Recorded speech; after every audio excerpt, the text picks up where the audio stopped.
Backstage Pass. You're listening to Ginnie and Dave this afternoon on 107 Meridan FM with Grinny Grooves Backstage Pass. We've got our special guest, Paul G. Terry, and we've just heard a track from his album Lion's Eyes. And Paul, again, that was such a lovely track. And what do you enjoy most? Do you like composing most, or do you like playing other people's stuff most? Or is it a mix of the two? Do you know, I rarely play other people's stuff. Actually, that concert that well, it's not really a concert, but like a gig yes. That you came to, that was really rare because I usually just play my own stuff. But I thought, I'm the new guy in town, and I don't think it would be so good if I just played my own stuff. So I learned probably about an hour's worth of other people's stuff, and some pieces I've never played in public before, and so it's you wouldn't know it. Bit hair raising, really. Yeah. I mean, there's a couple of Sarsang pieces, isn't it? A couple of Ginopodies you played. Yeah. Oh, it's Gymnasiums. Actually, these ones were. Sorry, yeah. And then get it right, Dave. I know, get your nosy ends in your. I wasn't very well educated, I'll tell you. But I got to the point, actually, I'm going to say, from your family, do you come from a musical family at all? No, he said he didn't. No, but I just wanted. Because I mean, not even another generation back. Yes. So. That's what I was getting. You didn't give me a chance. No, that's it. Yes. So, because I thought, I know genetics doesn't always have to have anything to do with it, but I was curious. But on my mum's side, I had my nan's brother. He was very musical. Okay. But nothing really, and because I was a late starter with being a musician, because it just wasn't acknowledged at all in my family. I had I was getting all these little keyboards, learning to play Moonlight Sonata and just by ear, and no one picked up on it. Really? Yeah. Of course, Paul. Well, but I was going to say the thing being that music's not a proper job, is it? That's the attitude, Oh, yes, that is the anything attitude, to do with the arts. Oh, definitely. It's not a proper job. No way. So, it's all right, you sitting there in the corner, Paul's got the keyboard thing out. That keeps you quiet. Yeah, when that watching keeps you telly. quiet. Because what part of London? So you come from London? Did you say that? I know. It's a little village called Burnham in Buckinghamshire, which is in between London and Reading, sort of that sort of area, near Maidenhead, Slough, and Windsor. Dangerously close to Slough, actually. No. Say very close to Windsor, actually. Yes. Yeah, that's when I was got to drinking age. That's where I'd go, with my mates, and it was really nice there. It's very conservative now. But it had a big art scene there, and a lot of bands would used to go to this pub called the Old Trout before they went to Glastonbury to go and just to kind of test their material out, get kind of warmed up, see how the crowds react to certain set lists. Yeah, it had a really great lineage of live music. Now, Paul, is music your profession now, or did you do something else and this is just a hobby? Where are we at? So, you could say that it's sort of my profession. That's my sole source of income. And so I also do tribute work, which, I get money from that, and I also do piano teaching as well. So if somebody wanted a piano lesson, how would I get hold of you? So my website is paulgterry.com, and there's just on the tab there's piano lessons, and so I offer a first lesson for free, and then see how it goes from there. But I've been teaching for about 25 years. Wow. Yeah, and I really love it, and it just keeps me on my toes as well. Yeah. Are you finding more adults now are picking up learning the piano? Definitely. One thing I find are adult restarters. So they've had lessons when they're a child or a teenager and didn't like it at all for whatever reason. Usually it's because the teacher was forcing them to play these horrible pieces, and then they kind of like rekindled this sort of interest in piano music, which could be from adverts or films or seeing someone play in a train station. And they come to me, and they're my kind of favourite students in a way, because they're so keen, and they've had the kind of that foundation. And they're doing it because they want to do Exactly. it. It's not because granny's paying or mum's paying or whatever. It's that they've made that decision that they want to learn. Yeah. And so they're going back home, hopefully, and practicing, and that is the key, isn't it? You can't just go to a lesson once a week. You've got to go home and then practice. That's where the magic happens, in between lessons. Yeah, exactly. Ah, right. Now you must have a third piece of music, which we've not yet had. Yeah. So this next piece is a collaboration, actually, with this wonderful singer called Ingrid. And so she's got two names, because she's got a married name and an artist name, but her artist name is Ingrid Wallace. And so I wrote this song about 3 years ago. It's a time when, maybe 4 years ago, I can't remember the year actually. It was in a time when there was all lockdowns, the world was being turned upside down, and a lot of people were realising how upside down it was. There was a lot of fear involved, and I felt kind of as a job of being a musician who creates music, it's not just to express what's going on around you, but maybe just something that kind of helps a little bit. Therapeutical as well. That's it. Yeah. So rather than doing a piece of music saying, "Oh God, this is a right mess," why doesn't people just wake up and take control?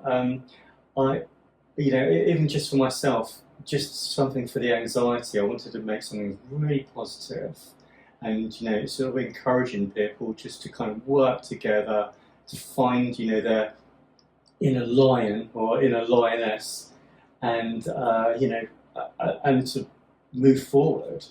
So the music at the start of the music came, as a lot of stuff does, it comes in a dream, and I'll wake up in the morning and there's this whole kind of idea floating around, and I race towards the keyboard and gotta get this. So I get my phone to record what I'm doing, because at that time of the morning my memory isn't very good.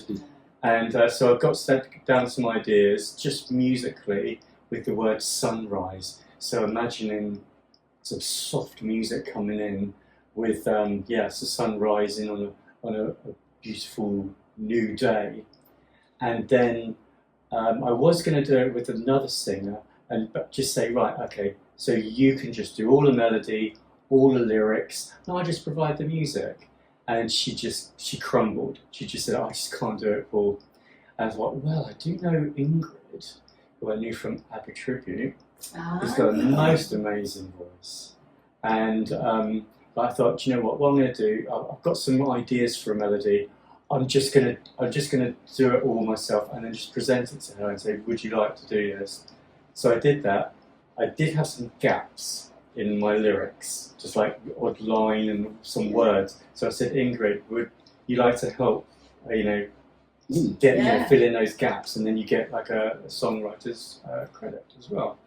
And she did, and so I sent over a demo of me singing it, and she was able to sort of make that into music.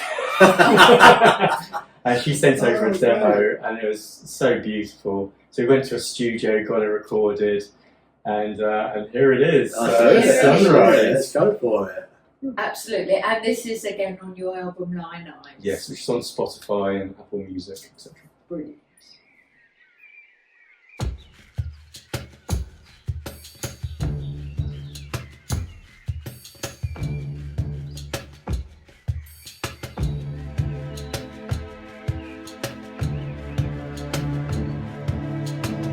Sunrise.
that was the most stunning voice of Ingrid Wallace with Paul G. Terry from the album Lion's Eyes, and that was called Sunrise. We will be back with you straight after the news at 6. We have our special guest, Paul G. Terry. And we didn't even get time to fit in your third track that Dave's got on his Magic Machine in the first half. And what is this one? Well, this is a bit of culture. Oh, is it? Opera. Very early opera. Yeah. That's Rameau, French composer. I think I'm going to let Paul do this one. Right. Yeah. Is it difficult words, Dave? Yeah, it's got French words in it. So, I'm not going to give anything technical about this, but it's just a beautiful piece of music that if you don't listen to much classical music, I think this might be kind of like a nice thing to listen to. And I'm not an opera fan at all. There are occasional operas like Philip Glass opera, I listen to some of his. The thing is with operas with me, I know this is a personal taste, but the singers are just it's just the warbling just really puts me off. And I'm just in my mind I'm thinking, look, just pick a note, stop stop that big vibrato going on. That's a personal thing, but I think it kind of causes barriers between us and opera. But with this, so we've got this amazing conductor called who's Theodore. I think he's half Russian. I can't remember. Half Russian, half Greek. Theodore Currentus, and he's just done these amazing recordings where I think he's just got the best out of all of the musicians.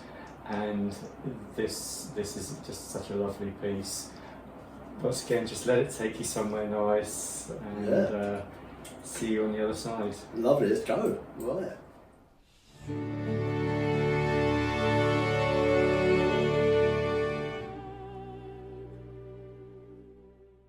Beautiful piece of music there, and I hope we've not sent you all to sleep.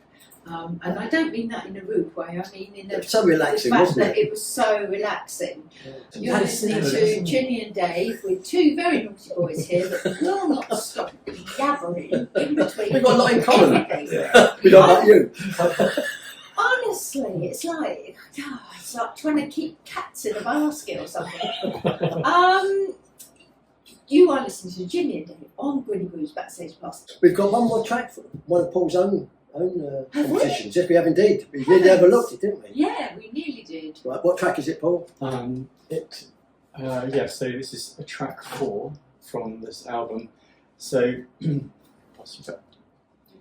so this is another piece which is inspired by nature, actually, and it's a ensemble. It's a group that I was in when I lived in Brighton, which came to an end around 6 months ago.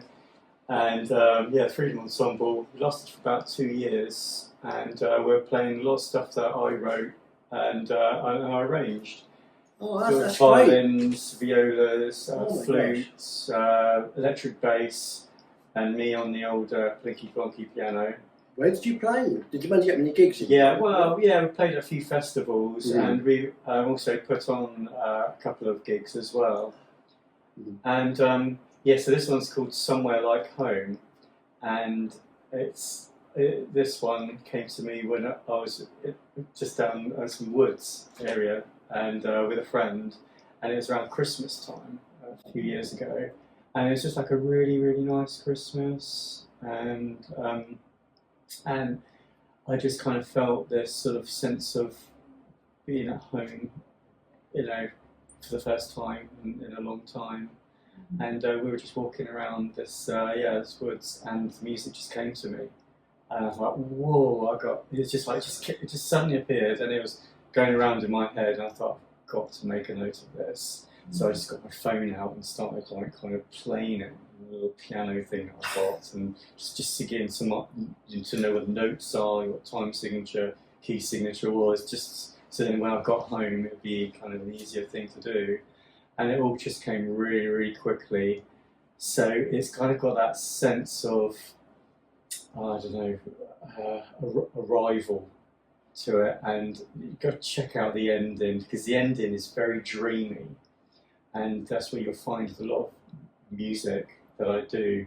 There's a strong sense of the dream world in there, and for me the dream world is really important because it's a place of creation for me. And as I mentioned earlier, there are times when I just wake up in the morning and then there'll be a piece of music in my head, and then I would just sort of like build up on that. And so yes, it's very dreamy, and and so I've actually I started to write another EP, because this is you won't find this on Spotify under my name. It's under the Freedom Ensemble, and it's called the Sussex Suite.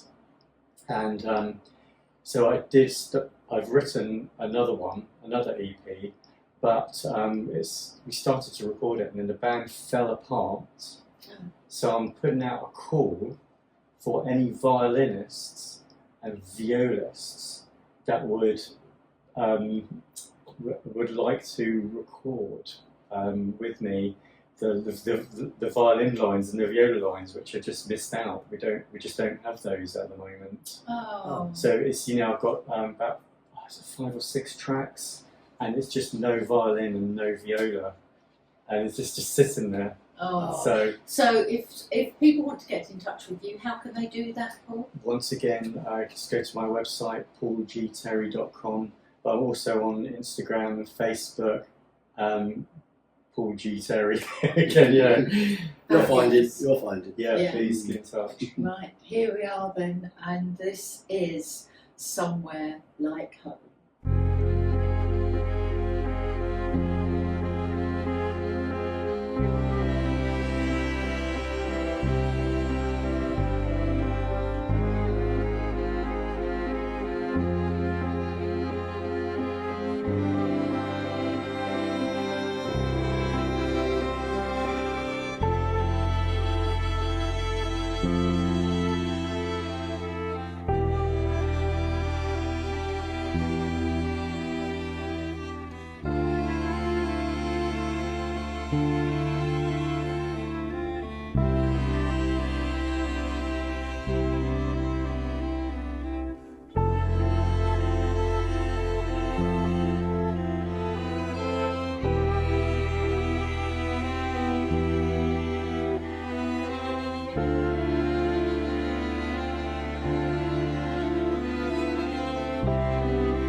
Somewhere Like Home from the album from Freedom. Start again, Ginny. Freedom Ensemble, and it's the Sussex Suite. Is the name of the album from the Freedom Ensemble, and that one, as I say, was Somewhere Like Home. Absolutely beautiful. I was just sort of drifted off there, and that's why my speech is so poor. FM. Well, it just leaves us to say thank you so much for being with us this lovely Sunday afternoon. We really appreciate it. Thank you too to our very special guest, Paul G. Terry. Yeah, thank you, Paul. Thanks so much for having me. Come back. We will get you back. Yeah, have a look at his social media and keep up with what Paul's doing, especially for his poetry, etc. Dave, thank you for being here.